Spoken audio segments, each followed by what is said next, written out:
for someone to hire an employee, they really are looking for someone to solve problems for them. They want to make the right decision. And if that potential employee says the right things and says them in such a way that the person who's hiring them can see that they're going to solve their problem and they're going to do it quickly, meaning there's not a ton of training that they have to take someone from scratch all the way to being qualified to fulfill that role.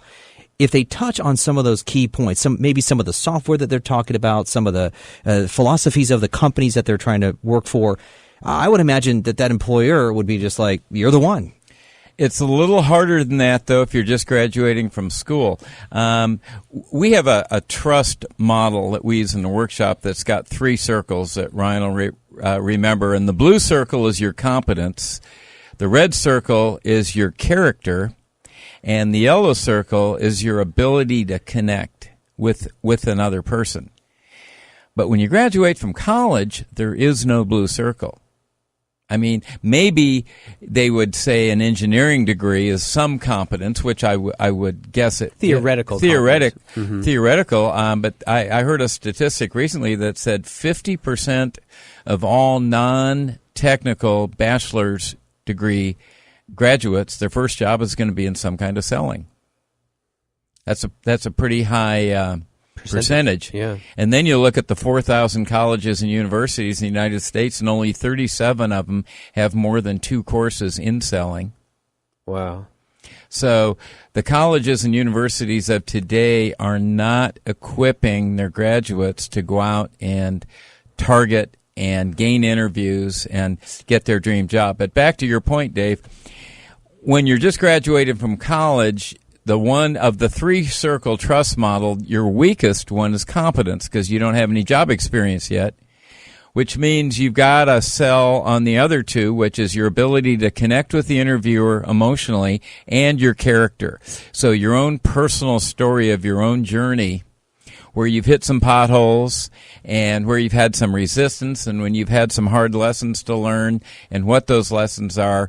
Your personal story causes the interviewer to make the emotional decision. This is a person of character. This is a person who's going to come to work every time. They're going to do the hard parts. They're going to do the outbound calls even though they don't like it. They're going to do their expense reports on time. They're going to not make promises to customers that we can't keep. But if we can find a person with character and who can connect with human beings, we can teach them to be competent. Then we'll teach them the business.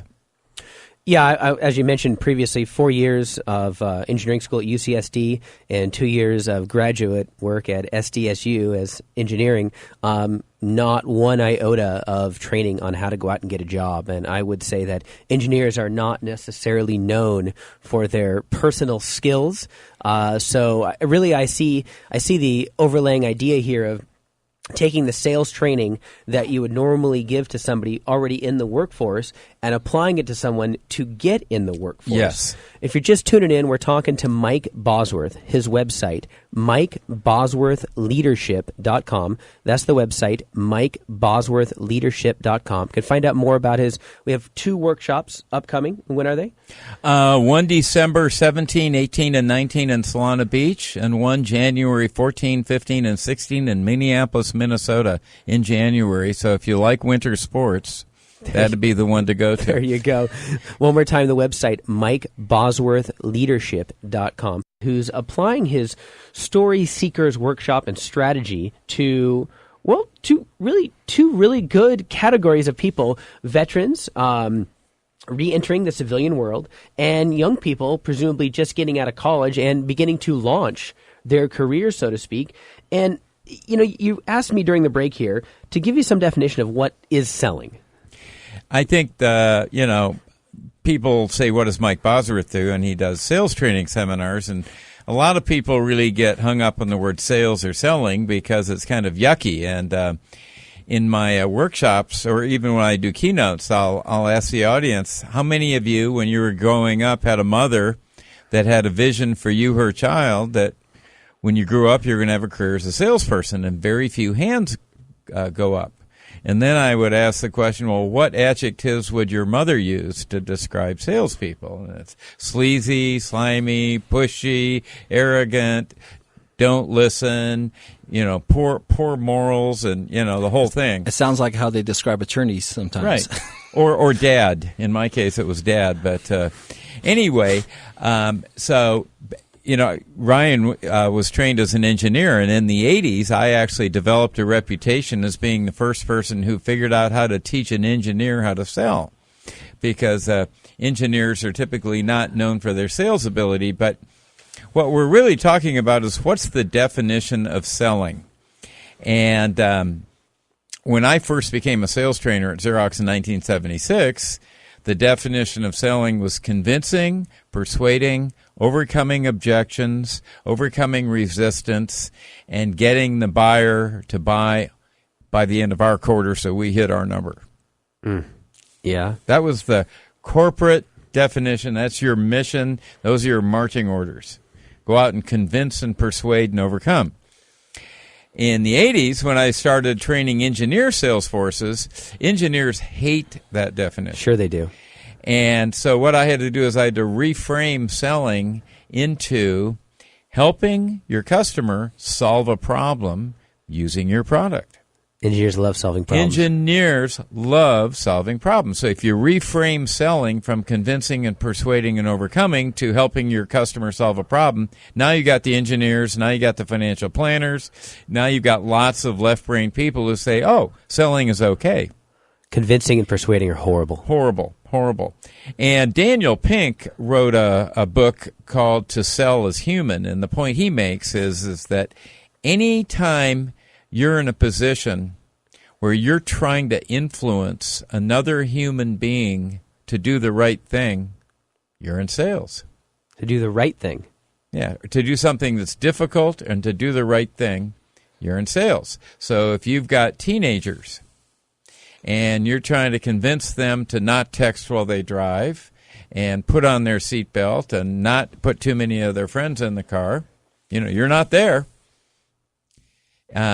It's influence. And what we're teaching today in our Story Seekers workshops is how to influence other people to volunteer to do what you'd like them to do, even though you don't have any authority over them. And the very best salespeople out there are able to influence people even though they don't have authority. Influencing without authority. I remember that's what you said before. Yeah. And I think we can all mentally picture what a software salesperson is doing and how their skills might be bettered by your workshop. But tell us again how we apply that to a young person to help them launch their career. So I just came out of college. I've got the skill set. And you walk through briefly the process you're going to use and teach them to go out and get a job. Go through that again and kind of give us some idea of what you get in the workshop and when you're done there. Well, it's not in this order because we actually do it backwards order. We teach them how to actually do the cold call and land an appointment with a targeted executive on the third day because they actually need the base of the influence and the storytelling and the story building and the construction and the emotional part versus the logical part. And so until they have that base of knowledge, they're not going to be ready to cold call an executive and get an appointment anyway. So in a regular sales workshop, we would teach people to tell the story. Well, you need an inventory of stories. So if you're in sales, you've got to have a story about the organization you work for. You also have to have your own personal story of why you do what you do. And you're going to need multiple who I've helped stories based on the width and breadth of your product offering, depending on what you've done. But if you're selling people, they're going to want to know how you've helped other people like them. Sure. And then some personal lessons learned stories. Now, if we're going to go out and get a job, we don't have who I've helped stories.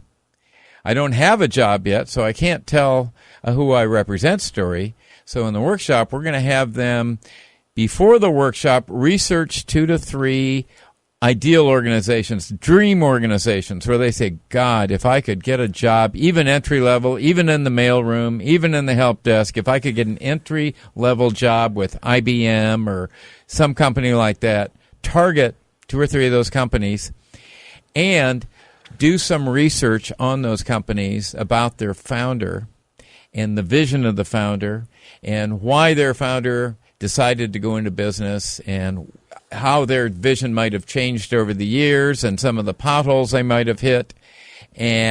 But ending up with, here's who my impression of IBM today is, here's what they're doing, and that's the kind of company I want to work for. So you can tell the interviewer, here's why I want to work for your company, and it's the emotional journey of your company.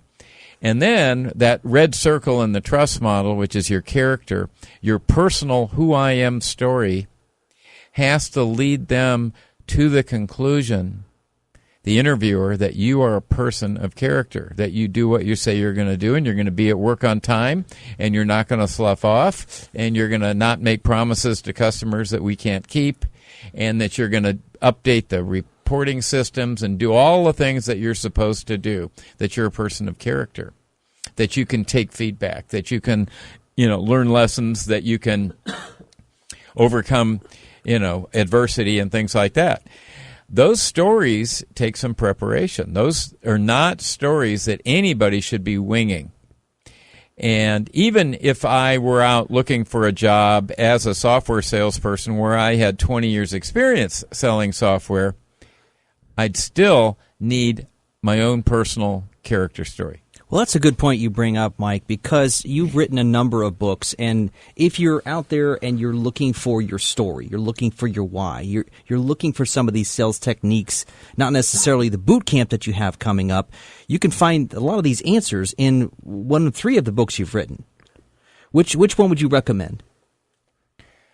Well, the one on emotional connection is the last book, What Great Salespeople Do, because it really is an emotional decision when people decide to give you a job offer. They have piles of resumes with multiple pages of bullet point accomplishments, but that's all kind of left brain analytical things. But really, people hire people. Humans hire human beings, and the connection piece is really key. A buddy of mine is a retired fire chief.